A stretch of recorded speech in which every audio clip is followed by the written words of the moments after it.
بسم الله الرحمن الرحيم.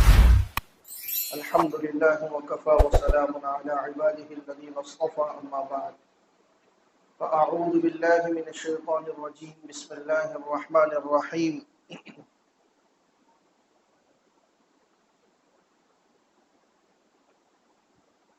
يا أيها الناس اتقوا ربكم الذي خلقكم من نفس واحدة وخلق منها زوجها وبث منهما رجالا كثيرا ونساء واتقوا الله الذي تساءلون به والأرحام إن الله كان عليكم رقيبا. صدق الله مولانا العظيم. وقال رسول الله صلى الله عليه وسلم: الصلاة اتقوا الله فيما ملكت أيمانكم.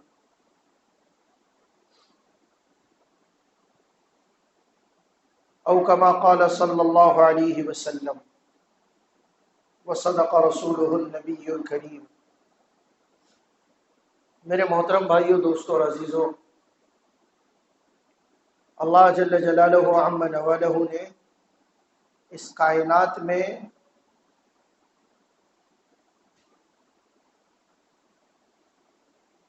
عورتوں کو اور خواتین کو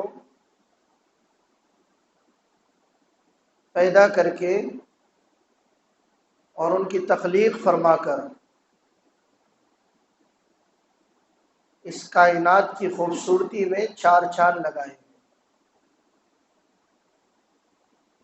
عورت اللہ کی طرف سے ایک بہت بڑا ہدیہ ہے، بہت بڑا اللہ کی طرف سے دنیا کے لیے ایک بہت بڑا گفٹ ہے.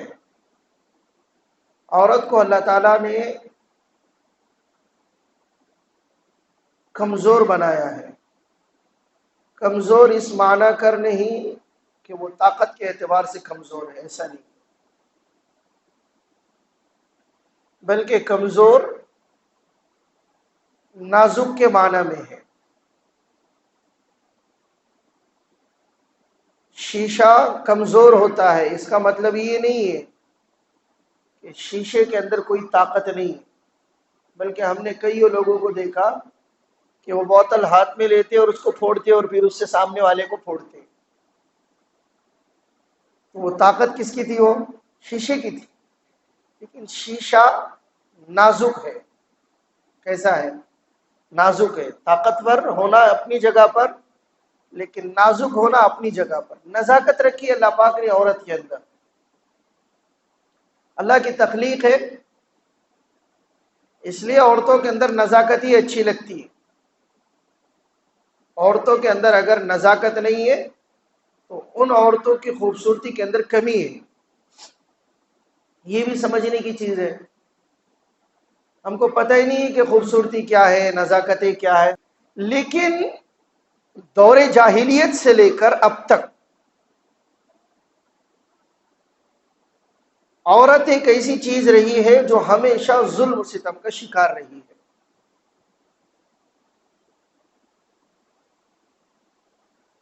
دور جاہلیت میں تو کم تھا کہ لوگ لڑکی کی پیدائش کو منحوس سمجھتے تھے.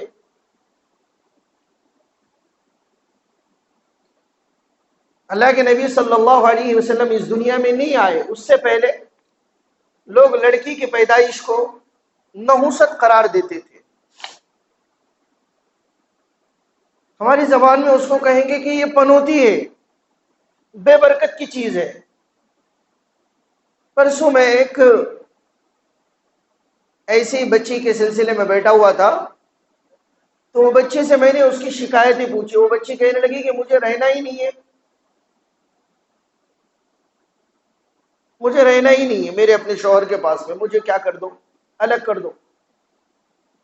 میں نے کہا بیٹے آپ کی شکایتیں کیا کیا ہے، آپ کو کیا تکلیف ہے؟ تو جہاں اس کی بہت ساری شکایتیں تھیں، ان شکایتوں میں سے ایک شکایت دور جاہلیت والی، کہ میرے شوہر کا کہنا ہے کہ جب سے تو گھر میں آئی ہے پنوتی آئی ہے، نحوست آئی ہے، ہمارا کچھ بھی اچھا نہیں ہوتا. یہ سارے خیالات کون سے ہیں؟ دور جاہلیت کے دور میں ایسا ہوتا تھا، جب اسلام نہیں آیا تھا، جب اللہ کے نبی صلی اللہ علیہ وسلم کی نبوت کا نور اور اس کی روشنی دنیا کے اندر نہیں پھیلی تھی، اللہ کے نبی کی بعثت سے پہلے لوگ لڑکی کی پیدائش کو ہی منحوس سمجھتے تھے. لوگ لڑکی پیدا اگر ہو جائے تو اپنی بیویوں کو طلاق دیا کرتے تھے کہ تمہیں طلاق ہے، تم اس قابل نہیں ہو کہ تم ہمارے اپنے گھر کے اندر رہو، ہمارے اپنے حجرے میں رہو، تم نے لڑکی کو پیدا کیا. حالانکہ دیکھو نا کتنی کم عقل والی بات ہے. ایک خاتون کے ساتھ میں رہ رہے اور خاتون دنیا میں پیدا ہوئی اس کو ہی الگ کر رہے کہ لڑکی کے پیدائش کے اوپر باضابطہ عورتوں کو طلاق دیا کرتے تھے لوگ کہ تم چلی جاؤ یہاں سے، تمہارے اندر لڑکوں کو پیدا کرنے کی صلاحیت نہیں ہے،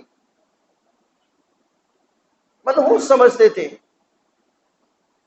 یہاں تک کہ لڑکی اگر پیدا ہو جائے تو لوگ اس کو مارتے نہیں تھے، اس لڑکی کو، اس بچی کو، اس چھوٹی سی بیوی کو مارتے نہیں تھے، بلکہ لوگ اس کو زندہ زمین کے اندر دفن کر دیتے تھے.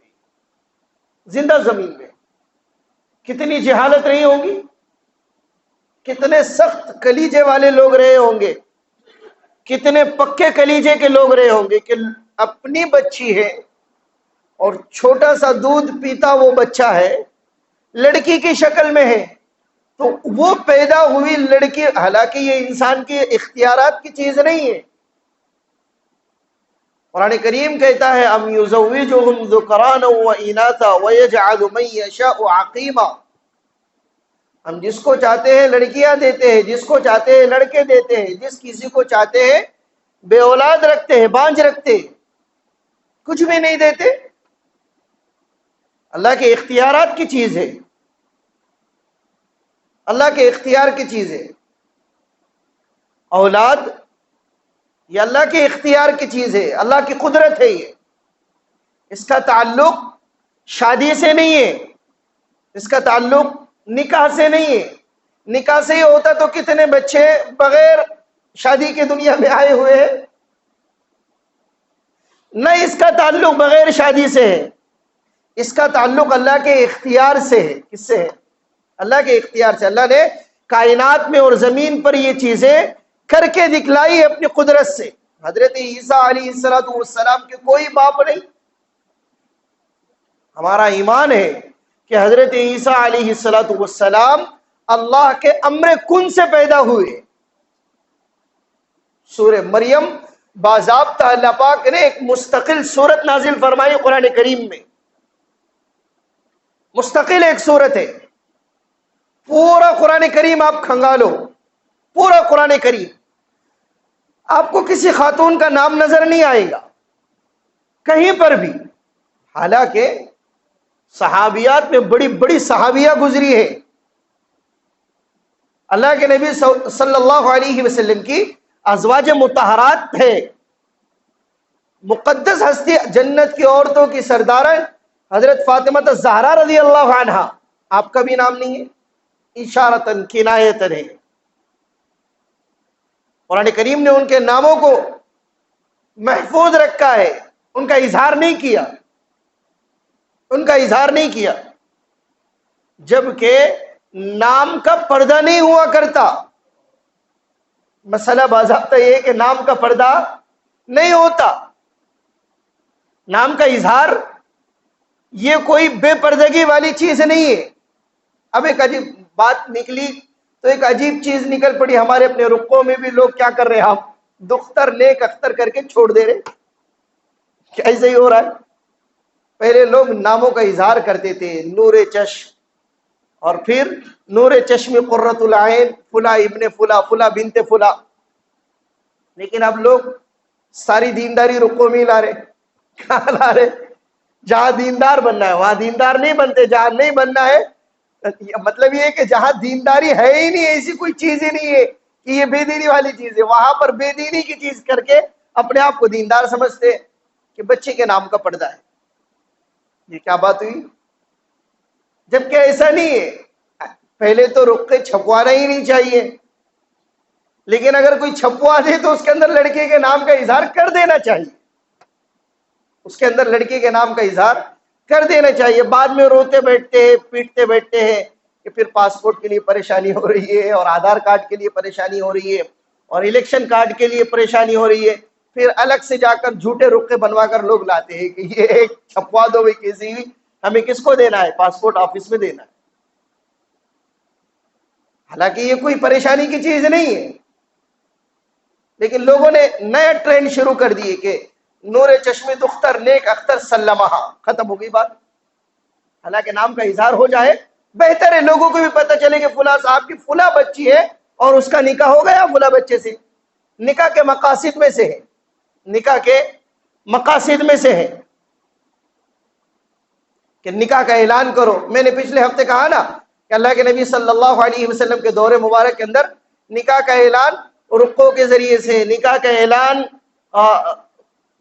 ایسے آواز لگا کر نہیں ہوتا تھا، نکاح کا اعلان اس طریقے سے ہوتا تھا کہ لوگ دف بجاتے تھے۔ کیا بجاتے تھے؟ دف، چھوٹا سا اپنا وہ چھوٹا سا بجانے کا ایک آلہ ہے، وہ بجا کر لوگ نکاح کا اعلان کرتے تھے کہ فلاں بچی کا فلاں سے نکاح ہو گیا ہے۔ خیر، میں عرض کر رہا تھا کہ لڑکی کی پیدائش منحوس قرار دی جاتی تھی۔ لڑکی پیدا ہوئی، اس کو زندہ زمین کے اندر دبا دیا جا رہا ہے، وہ چیخ رہی ہے، پیٹ رہی ہے، وہ اپنے ہاتھ پیر مار رہی ہے، وہ منت سماجت کر رہی ہے، اور وہ اپنے باپ کے سامنے اپنے ہاتھ جوڑ رہی ہے، وہ زندگی کی بھیک مانگ رہی ہے، لیکن باپ کو اس کے اوپر رحم نہیں آتا تھا۔ لڑکی کی پیدائش اتنی منحوس قرار دی جاتی تھی۔ میں نے پوچھا اس بچی سے، بیٹے تمہاری کیا تکلیف ہے؟ تو وہ کہنے لگے کہ ہمارے اپنے شوہر کہتے ہیں، ہماری اپنی ساس کا بھی کہنا ہے کہ تو پنوتی ہے ہمارے اپنے گھر کے اندر، تو نحوست ہے ہمارے اپنے گھر کے اندر، مجھے نہیں رہنا ہے جہاں پر میں پنوتی ہوں، جہاں پر میں پنوتی ہوں۔ جبکہ اللہ نے لڑکی کی پیدائش کو رحمت قرار دیا ہے، اللہ کے نبی صلی اللہ علیہ وسلم نے لڑکی کو رحمت بنایا ہے۔ لڑکی کی پیدائش یہ اللہ کی طرف سے رحمت ہے، اللہ کی طرف سے عطیہ ہے۔ عرض کر رہا تھا بچے اور اولاد یہ اللہ کی طرف سے ہے، اللہ کے اختیارات کی چیز ہے، انسانوں کے اختیار کی چیز نہیں ہے، انسانوں کی اختیار کی چیز نہیں ہے، اللہ کی قدرت ہے۔ یہ بتانے کے لیے اللہ نے مستقل سورہ مریم، کسی عورت کا نام نہیں، کسی خاتون کا نام نہیں سوائے حضرت مریم کی، اور مستقل ان کے نام سے ایک سورت قرآن کریم کے اندر 16ویں پارے کے اندر نازل فرمائی کہ یہ مریم ہے اور ان کا یہ بیٹا ہے جس کا نام عیسیٰ ہے، عیسیٰ ابن مریم، عیسیٰ ابن مریم۔ ہم تو ہمارے اپنے ناموں کے ساتھ میں باپ کا نام جوڑتے ہیں نا، کہ فلاں ابن فلاں، نہ کہ فلاں ابن فلانی، ایسا نہیں ہوتا۔ ہمارے ناموں کے ساتھ میں ہمارا اپنا باپ کا نام جڑا ہوا ہے، یہاں تک کہ لڑکیوں کے نام کے ساتھ میں بھی باپ کا نام جڑا ہوا ہے۔ ابھی ایک اور ایک مسئلہ بہت زیادہ زیر بحث اور چھڑا ہوا ہے، اور جو وہ اپنے آپ کو ماڈرن کہتے ہیں، پڑھے لکھے کہتے ہیں، پڑھے لکھے جاہل جو ہوتے ہیں، وہ کہتے ہیں کہ عورت کے نام کے ساتھ میں بھی اس کے باپ کا نام ہونا چاہیے، نہ کہ اس کے شوہر کا نام ہونا چاہیے۔ یہ ایک مسئلہ چھڑا ہوا ہے۔ مطلب یہ ہے کہ شادی شدہ خاتون ہے تو اس کے نام کے ساتھ میں کس کا نام ہونا چاہیے؟ باپ کا نام ہونا چاہیے، جبکہ اختیارات کی چیز ہے، باپ کا نام لگاؤ، شوہر کا نام لگاؤ۔ لیکن لوگ کہتے کہ لازم ہے کہ انسان کے ساتھ میں اس کے باپ کا نام جڑا ہوا رہے۔ وہ ایز اے باپ اگر لگانا ہے تو باپ کا نام لگاؤ، لیکن ایز اے ہسبینڈ لگانا ہے تو شوہر کا لگاؤ۔ یہ اختیارات کی چیز ہے۔ وہ کہاں یہ کہہ رہی ہے خاتون کہ میرے ساتھ میں نے اپنے شوہر کا نام لگایا تو میں اس کو اپنا باپ سمجھ کر لگا رہی ہوں؟ ایسا تو نہیں ہوتا نا۔ ارے بھائی بات سمجھ میں آ رہی کہ نہیں آ رہی؟ ورنہ بولیں گے آپ تو آج تو علیگی جمعہ کا بیان ہو رہا ہمارا، آج تو علیگی چڑھ رہے مفتی صاحب۔ تو میں عرض کر رہا تھا حضرت مریم علیہ السلام کے تعلق سے، حضرت مریم کو اللہ نے حکم دیا کہ مریم تمہاری کوکھ سے، تمہاری اپنی گود سے ایک بچہ آنے والا ہے، اور وہ بچے کی جیسے ہی پیدائش ہو گئی تو اب تم نے کچھ نہیں کہنا، تم نے خاموش رہنا، تمہیں صفائیاں دینے کی ضرورت نہیں ہے. لوگ الزام لگائیں گے، لوگ بہتان لگائیں گے، لوگ تہمتیں لگائیں گے، لوگ کچھ بھی کہیں گے. تمہارا اپنا کام کیا ہے؟ تم ایسا کرو، فکلی وشربی وقرری عینا، تم کھاؤ پیو اور اپنی آنکھوں کو ٹھنڈا رکھو. فَإِمَّا تَرَيِنَّ، لوگ دیکھیں گے کہ یہ بچہ پیدا ہو گیا، لوگ آئیں گے تمہارے اوپر تہمت لگائیں گے، تو تمہارا اپنا کام یہ ہے کہ تم نے اپنا منہ بند رکھنا. کیا بند رکھنا؟ منہ بند رکھنا. تم نے منہ کا روزہ رکھنا، زبان کا روزہ رکھنا، اپنی زبان نہیں کھولنا. ایسا ہی ہوا، لوگ آئے اور لوگوں نے آ کر کہا فَأَتَتْ بِهِ قَوْمَهَا تَحْمِلُ قَالُوا يَا مَرْيَمُ لَقَدْ جِئْتِ شَيْئًا فَرِيًّا. مریم یہ کیا ہو گیا؟ تو کہاں گئی تھی؟ کہاں سے یہ لڑکا آیا؟ کہاں سے یہ بچہ آیا؟ کس کا یہ بچہ ہے؟ تیری تو شادی بھی نہیں ہوئی، تیرا تو نکاح بھی نہیں ہوا، پھر یہ لڑکا کس کا؟ لوگوں نے تہمتیں لگانا شروع کر دی. کہنے لگے یا اخت ہارون، اے ہارون کی بہن. ہارون علیہ السلام ہے، وہ ہارون نبی ہے. دیکھو لوگوں کے تانے دینے کا انداز بھی بڑا عجیب ہوتا ہے. لوگوں نے کہا یا اخت ہارون، اے ہارون کی بہن. تانا دیا کہ تو نبی کی بہن ہے.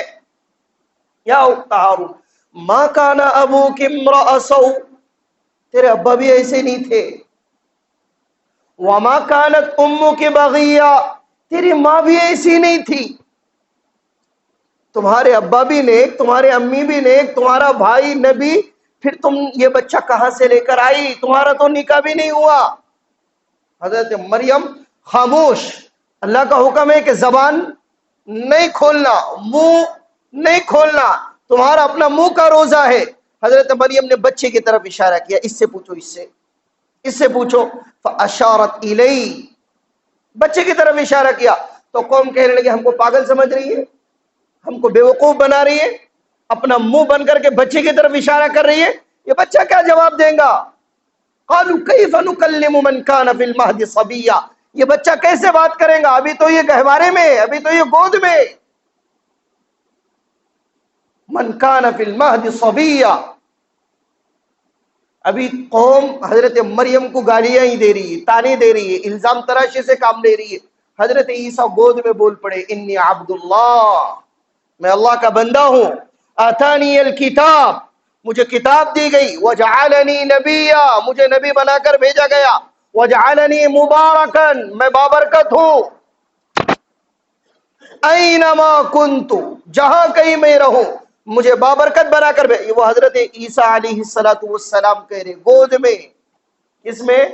گود میں. چھوٹا سا تانا سا بچہ ہے یہ. تو میں عرض کر رہا تھا اولاد کا تعلق نکاح سے نہیں ہے. نکاح سے ہوتا صرف شادی کرنے سے اولاد آتی، تو بغیر نکاح کے کتنے اولاد دنیا میں نہیں ہوتے، اور بغیر نکاح سے بھی نہیں ہے. اولاد کا تعلق کس سے ہے؟ بولو نا. اللہ کے اختیار سے ہے. تو لڑکی کی پیدائش اللہ کے اختیار سے ہے. اس کو آج کل رشتے مل رہے نہیں. میرے پاس میں دسیوں لڑکے ہیں جن کو بچیاں نہیں مل رہی ہے، لڑکیاں نہیں مل رہی ہے. کم ہو گئے. آپ کو پتا ہونا چاہیے بیڑ کے اندر باضابطہ ہمارے اپنے برادران وطن کی طرف سے ایک پروگرام ہوا کہ نوریالا نوری نہ بھیٹا لگلی. یہ پروگرام کا ٹاپک تھا کہ دلہے کو دلہن نہیں مل رہی ہے. سروے کیا گیا تو 75% بچے ایسے ہیں جن کو لڑکیوں کی تلاش ہے. ایک بچے کا سروے کیا گیا، اس کو 2 لاکھ روپے کی تنخواہ ہے، نوکری ہے، اور 2 لاکھ روپے ماہانہ اس کو آتے ہیں، اور 35 سال کی اس کی عمر ہو گئی، لیکن اسے رشتہ ڈھنگ کا نہیں مل رہا ہے. لڑکیاں مارکیٹ سے بھی شارٹ ہے. وہ پہلا دور چلا گیا کہ پہلے ہمارے اپنے برادران وطن میں زمین مانگتی تھی کہ لڑکے کو زمین ہے، لڑکے کو زمین ہے تو رشتہ کیا جا رہا. لیکن اب کی لڑکیاں کہہ رہی ہے کہ زمین بھی ہونا، اور ہم دیہاتوں میں اور کھیڑے پاڑوں میں نہیں رہیں گے، کھیت کا کام نہیں کریں گے، شہروں میں رہیں گے. اور لڑکا ایسا چاہیے جو جاب والا ہو اور اچھی معقول اس کو تنخواہ ہو اور ہماری اپنی شرطوں کے اوپر ہم نکاح کریں گے. یہ ہندوؤں کے اندر بھی ہو رہا ہے اور مسلمانوں میں بھی ہو رہا ہے. لڑکیاں نہیں مل رہی ہے، لڑکیاں نہیں مل رہی. ایسے دور میں جہاں پر لڑکیاں مقدر میں نہیں آ رہی ہیں اور نصیب میں نہیں آ رہی ہے، ایسے دور میں بھی ہم لڑکیوں کی پیدائش کو منحوس سمجھتے ہیں. بتاؤ ہم سے بڑا نادان کون ہے؟ ایسے دور میں بھی لڑکی جیسے ہی پیدا ہوئی بولے کہ منہ اترتا سامنے والے کا، منہ اترتا. کل میں ایک صاحب سے فون کے اوپر بات کر رہا تھا تو وہ ایک لڑکیوں کے سلسلے میں آپ کو بلا تکلف کو روزانہ 5 7 3 4 3 کے اوپر ہی جماعت کی شکل ہے، ایسے کیسے سارے روزانہ. میں نے کہا میں نے آپ کے گھر کا اینالائز کیا تو مجھے یہ بات پتہ چلی کہ آپ کے گھر کے اندر لڑکوں کی عزت ہے، لڑکیوں کی کوئی عزت نہیں. آپ کے پاس میں بیٹیوں کو، بہوؤں کو، ان کو کوئی اچھا نہیں سمجھا جاتا، لڑکوں کی عزت کی جاتی. آج بھی یہ تصور ہے ہمارے اپنے معاشرے کے اندر. اس لیے بھائیو، لڑکی اللہ کی طرف سے رحمت ہے. اس بات کو تصور نہیں، اس بات کو یقین کرو. اس کے کیا کیا نقصانات ہم اٹھا رہے اور کیا کیا تکلیفوں سے ہم گزر رہے، اور ہمارے اپنے معاشرے کے اندر کیا کیا خرابیاں عام ہوتی جا رہی ہے لڑکیوں کے تعلق سے اور خواتین کے تعلق سے. انشاءاللہ میں اس کو آئندہ ہفتے بیان کرنے کی کوشش کروں گا. اللہ سے دعا ہے کہ اللہ تعالی ہم تمام کو ان بے ربط باتوں پر عمل کرنے کی توفیق عطا فرمائے. وآخر دعوانا ان الحمدللہ رب العالمین.